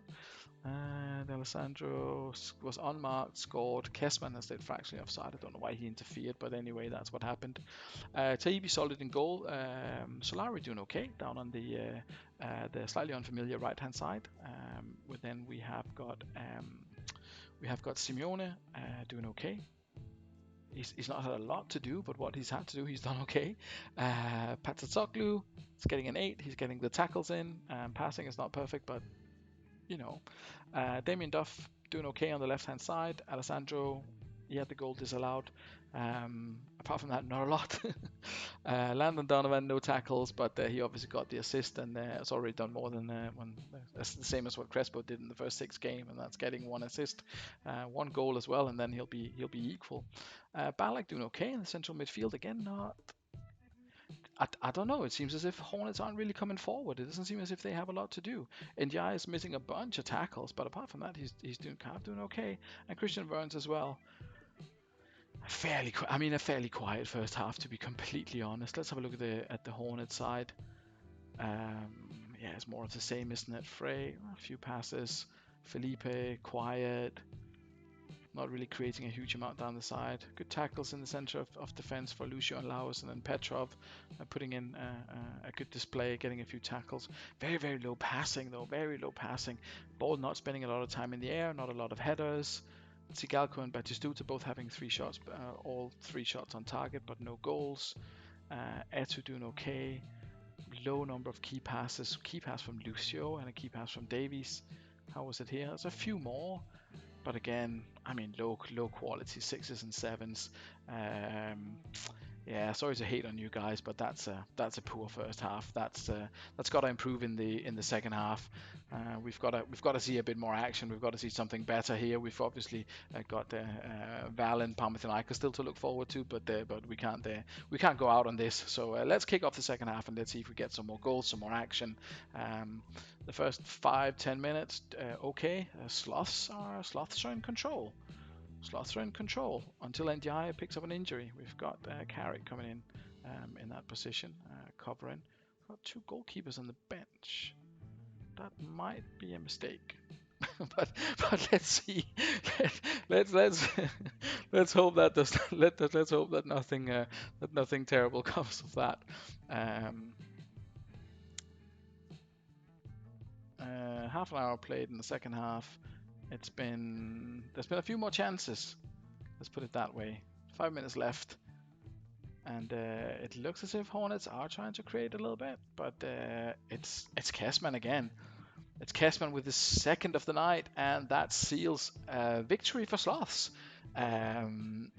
Very even second half, very even again, just like the first half, but just more cynical, which I did not expect that I was going to say about Sloths.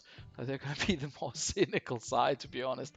Tackling a little bit poor from both sides, but that slightly better passing on Sloths maybe being the key. Let's have a look at the performance from the individual players here. We've got Tahibi getting a 9 in goal. That's great. That's the confidence building in the side. We've got Solari doing very well down the right hand side, and getting an assist even. Simeone getting an 8. Patsasoglu getting an 8. Very strong performance from him. Good passing completion. Patsasoglu with brilliant tackling as well. 664. That's great for him. Damien Duff on the left hand side, putting in a decent performance. De Alessandro doing okay. Obviously, having that goal disallowed kind of drags it down a little bit for him, but I think he'll be relatively happy with his performance. He's obviously standing in for Rivaldo, who everyone seems to hate at the club. So he's there for the long run probably. Landon Donovan doing more than Crespo's done all season, getting an 8, getting an assist, and generally having a solid performance. Ballack solid enough in midfield as well. I'm not sure if he was really challenged.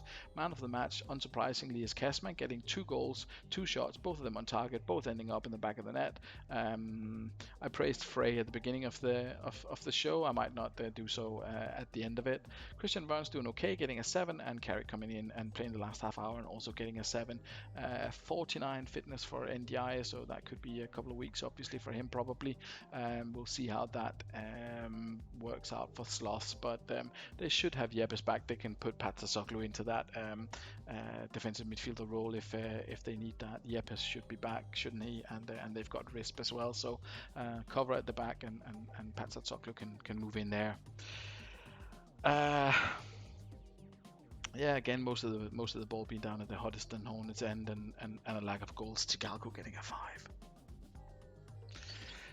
I'm not sure. I'm not sure how that happened. Tigalco getting a 5. That's unusual. Frey actually getting a 7. I'm not sure if that's really justified, having conceded 2 goals from one striker, but okay. Samuel okay. Felipe down the left hand side, struggling a little bit up against Solari, the right winger for Sloths tonight. Lucio, strong performance in the centre, obviously keeping it Donovan relatively quiet. Lawson struggling against Kessman, getting a 7. They did their best, I would say. 13 tackles and 11 tackles, winning 9 and 8, 6 key each. So they definitely got the ball into the strikers, Sloths, and Hoddesdon did what they could to kind of prevent it. Freddie Lundberg, though, having a very, very poor game in central midfield. Sean Davies doing much better, but again, he is a strong defensive player. It's not really what you're looking for. Stilian Petrov, winning 6 tackles out of 14. That's never going to be good enough, to be completely honest. We've got Maxim Tigalco as well doing his best to not warrant reselection. The question is, what does Craig do with his strikers? Tony, Tigalco, Batistuta. I mean, there should be 30 goals between them over the season, easy, and they're just not delivering. They're just not delivering for him. So there's definitely something to be considered there. Samuel Eto'o doing okay in the attacking midfielder role. Again, not enough key passes for my liking. Plenty of key tackles, but not enough of a winning tackling percentage. So is this formation the right one? Possibly. Have I seen Hornets perform better? Yes, much better last season, and especially the strikers. But obviously leave it to Craig to decide what he does with that. But you can't have Tigalco and Batistuta getting a 6 and a 5. They should be getting a 11. Each of them, they should be scoring goals. They should be up there. Great win for Sloths. They're definitely moving off the bottom of the table with Swindon losing their game. So onwards and upwards for Rob and the boys. Obviously, I think it was the 2 home games, but you've got to take as many points as you can at any point of the season, but especially this one where there's where the field is starting to separate. We've got the last game of the evening. We've got Val United. We've got them at home to Panathinaikos. Let's see. Valen United, tactical changes from Andreas. He's dropped his very attacking formation that didn't really. I mean, it worked the first time out, and then it kind of worked the second time out ish, and then it didn't really work the last time out. I think it's 3 clean sheets though, if I'm not much mistaken. mistaken. It was 3 clean sheets with the attacking formation, but obviously the kind of goes straight up, and he's obviously decided that he's up against Panathinaikos tonight, so he's going to go back to the Valen narrow that he's had so much success with in the past. We've got Lasicia and Ayala at the back in front of Toldo. We've got Lizarazu and Cafu on the wide kind of DMCs. We've got Jeremies in the middle because Keane moves up to central midfield as Totti moves up to the AMC role. Nakata is not being given a chance in that role. Fiore is playing instead, and then Shevchenko and Saha up there because Saviola is out injured at the moment. So that'll be interesting to see how that partnership works out. Shevchenko and Saha. Saha obviously not as deadly as he was last season in terms of goals in the games that he's played so far, but he was part of a front three, which is a little bit different.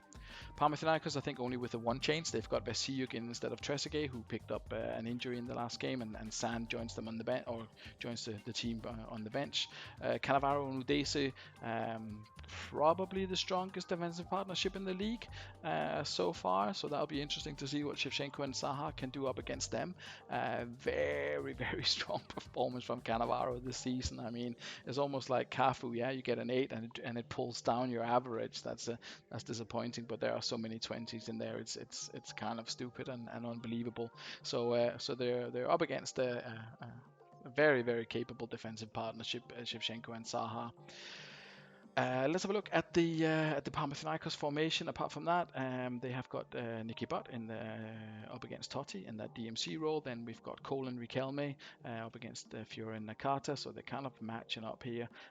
Nedved up against Jeremies, but then we've got Jagatas and Salihamidzic coming down the side. So the question is whether Cafu and Lizarazu will be able to come out and obviously cut them off in their forward runs. And Henry and Vasiliuk up against the two central defenders, Lasisi and the chap who I've currently forgotten, Ayala at the Valen defense. Panathinaikos had a bit of a bad run, 3 games without scoring, but then they had that 2-0 victory last time out again at home against Ardsley, so things are perhaps turning around for them. They had such a strong start to the season, and it'll be interesting to see if they can get back to winning ways. Chris Mack obviously doing a good job having taken over from Palmer in the summer. Again, praised him before, and will gladly do it again for his different types of formation that he's coming up with, and for generally keeping the kind of spirit of Panathinaikos alive with not conforming to the norm and to the preferred tactics. But we'll see if that does him any favors tonight. He's up against a very strong Valen side who haven't had the best start to the season, but they're not far off the form that they showed last year, and obviously not conceded in the last 3. So let's see what this game brings. It brings a bunch of early chances and a goal for Panathinaikos. Huge amount of pressure there in the first 3 or 4 minutes, and Henry putting them into the lead, and really creating a lot of chances and putting pressure on Valen United, who are going to have to find something from somewhere to get back into this. First half hour has been fairly quiet for them, but there is Totti coming in from that AMC role that he's back in after being on the MC and the ML role for the last couple of weeks. Very, very even though. Chances for both sides. Fiore doing a little bit here, and a couple of people getting in trouble, picking up yellow cards. Scrappy is maybe a strong word, but there was definitely a few free kicks in there, most of them related to offside, obviously. A bunch of tackles flying in, a couple of yellow cards. Yeah, maybe Valen just edging it with the 3 shots on target compared to the 2 for Panathinaikos. A very, very even distribution in terms of possession and where the game's being played. Let's see how the goals actually came in. Henry coming forward, glanced up and hit a ferocious left-footed strike. Obviously seeing that there was no one to pass to and just going for it. So great goal for Thierry Henry there. And then Totti with a shot. Dida get the fingertips on the ball, but the rebound is picked up by Totti and put away. Let's have a look at the individual player performances. Oh, struggling a little bit, Valen. That's unusual to see such low scores from Valen at half time. So they're really being put under pressure. Lasisi, Ayala, and Jeremies, that defensive kind of triangle that he's got going on up against Nedved and Trezeguet and Vasiliuk and Henry, putting a huge amount of pressure on them and already picking up a color card. Jeremy's not done a single tackle in the first half for some reason. That's strange. Let's see if that changes in the second half. Yeah, scrappy, I think, is really the word that I'm looking for. Plenty of lost headers. Saha winning a bunch of headers in the air for no apparent reason, but not really doing anything with it. Vieri getting the assist for Totti, perhaps a little bit generous considering it was a rebound, but let's not dwell on that for too long. Poor pass completion for a bunch of players from Valen, unfortunately for them.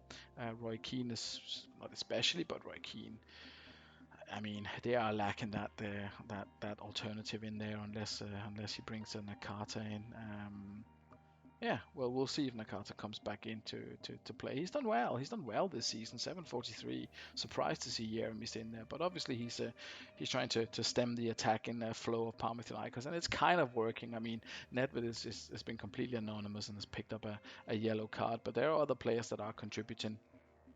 Salihamidzic and Jagatos maybe not getting the most out of it down the wings, but Lizarasu and Cafu have been so dominant now for a season and a half for Valen United, covering those flanks, so that's not super surprising. Udese and Cannavaro, low scores for them. Cannavaro with poor passing, Udese with poor tackling, very, very unusual. Again, going back to the scrappiness comment, that seems to be the case also for Panathinaikos. We've got Riquelme doing okay-ish. Nedved doing badly, and really being the standout performer. Joe Cole not too bad, but again, really low number of passes as well, and no key passes really, just a 2 for Nicky Butt, and nothing else that really stands out in terms of performances. Dida doing okay, as is his compatriot, his companion told over. Companion, is that the right word? Compatriot? That's not the right word either. Anyway, the other goalkeeper is what I'm trying to say. Having an okay evening so far, but we'll kick this one off in the second half and see if either side can find a little bit of consistency, because that's going to be the key to winning this. Panathinaikos with the same start as they had in the first half, creating a bunch of chances, but this time failing to take advantage. There's Vasiuk coming forward. We haven't seen much of him so far, but he is obviously a quality player and a quality substitute for Trezeguet. Valen United creating a couple of chances, getting a little bit more into it, but I feel as if it's still quite scrappy. Although we are only like 15 minutes into the second half, there's been definitely been more chances, more open, but still. No one is really dominating the game, and it still has that kind of scrappy feel to it, I think, where either team could score. And it is Vasiuk scoring for Panathinaikos, but Shevchenko hitting straight back with his 10th of the season for Valen United. Backwards and forwards with the chances. And can anyone find a winner here right at the end? No, they cannot. It continued to be a bit of a scrappy affair with a lot more chances for Valen in the second half, but just a little bit less cynical. Again, a huge amount of offsides for 16 free kicks, but only 4 of them being offside related. That's a little bit violent. And 27 there, obviously 18 being offside related. That's also a little bit violent, to be honest. The difference in that is 9, 12 for that one. A poor tackling completion, poor heading, poor passing. Both teams under 70% of passing. Let's have a look at the individual stats. First of all, let's have a look at the goals, how they came about in the second half, where we've got them. Basiuk, solo effort, past Lasisi, past Jeremy's right-footed strike, great. Lizarasu then ran past a bunch of players, past Salihamidzic, curled into the near post, and Shevchenko again. The third time we see someone out jumping the keeper, and Shevchenko getting well ahead of the competition in terms of the top scorer chart. 4 yellow cards. There were a bunch of tackles in it. Roy Keane doing a strong job in midfield, getting a number of tackles in there. A bunch of key passes in the second half. So that's really where Valen kind of picked it up in the second half, just bringing that little bit more quality, but just not really being cynical enough.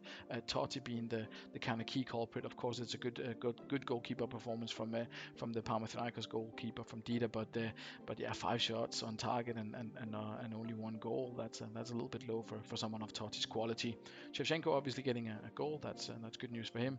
Roy Keane, suspect to see him back in the DMC role maybe next week, and Nakata coming in.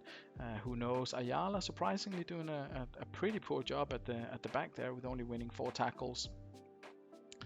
Next to Lasisi, who's having a better time of it, but also picking up a yellow. Lizarasu, solid performance from him, getting an assist and playing well down the left-hand side. Cafu a little bit anonymous. I mean, anonymous is a strong word. He's got an 840 average, but he's not been as influential as he was last season in terms of assists.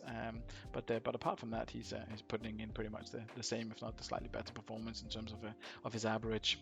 Let's have a look at Panathinaikos. Dida obviously being kind of the key for them in the second half with 10 shots on target and only 2 goals for Valen.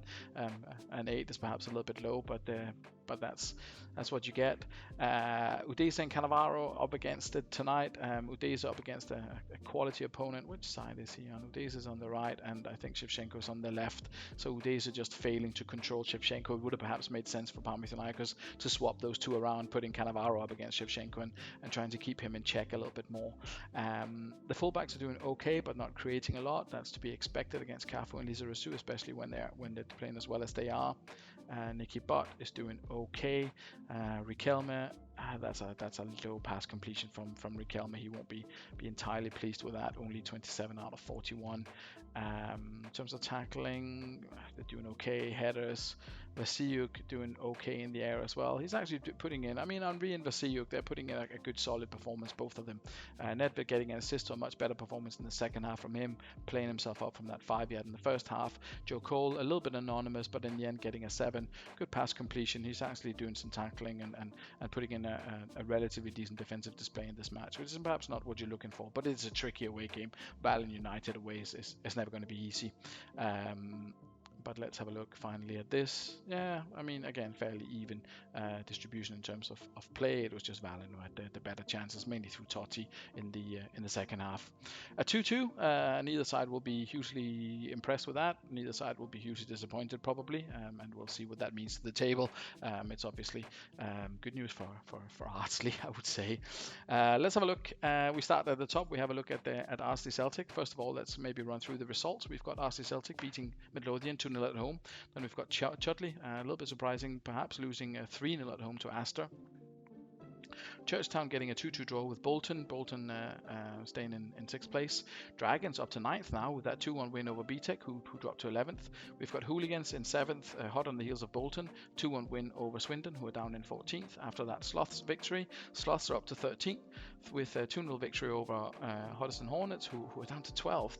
And Valen are in 3rd, Panathinaikos in 5th. Let's have a look at the table in a little bit more detail. We've got Ardsley Celtic there now 5 points ahead of Churchtown, 30 points on the board for Ardsley already, and a very good performance from them. 22 goals is not a huge amount in 12 games, but it's enough to see them well clear.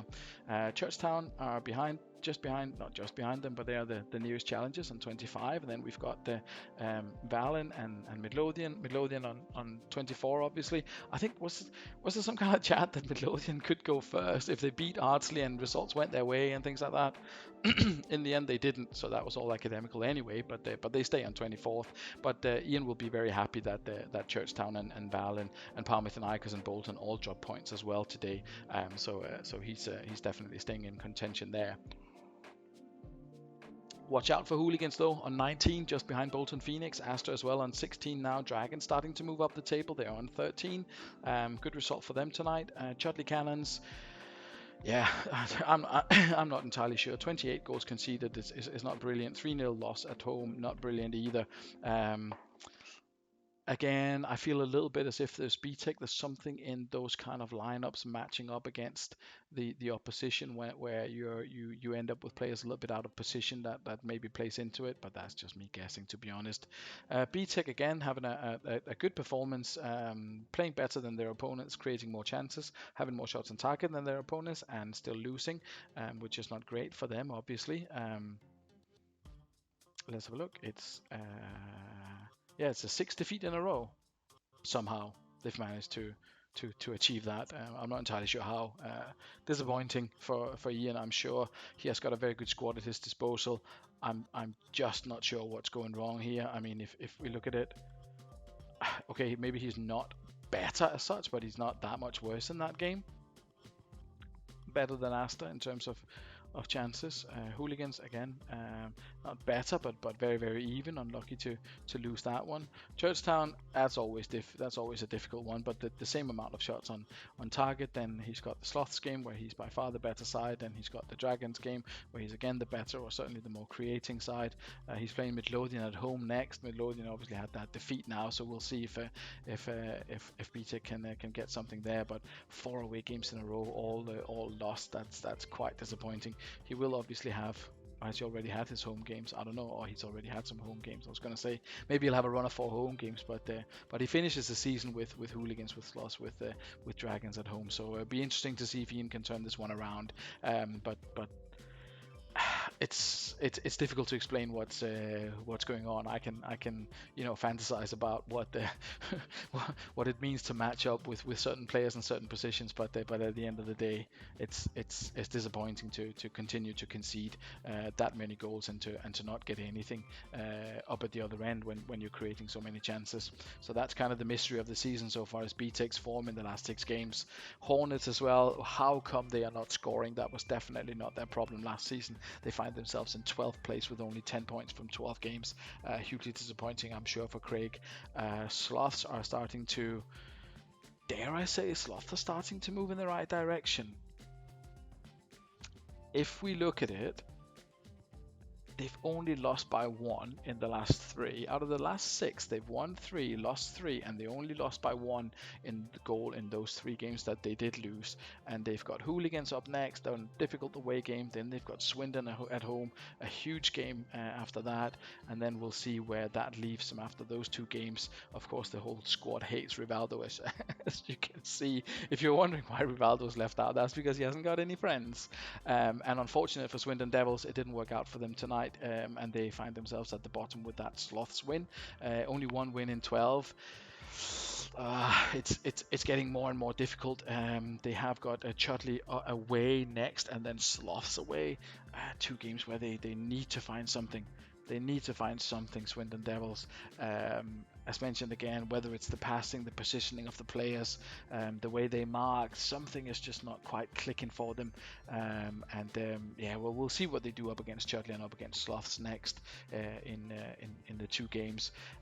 Obviously, the next round being round 13, which will be played on next Sunday live here on YouTube, and then after that we go into the winter break, which will be the summer break, which is the winter break anyway, but it's kind of summer because it's in Australia, if that makes sense.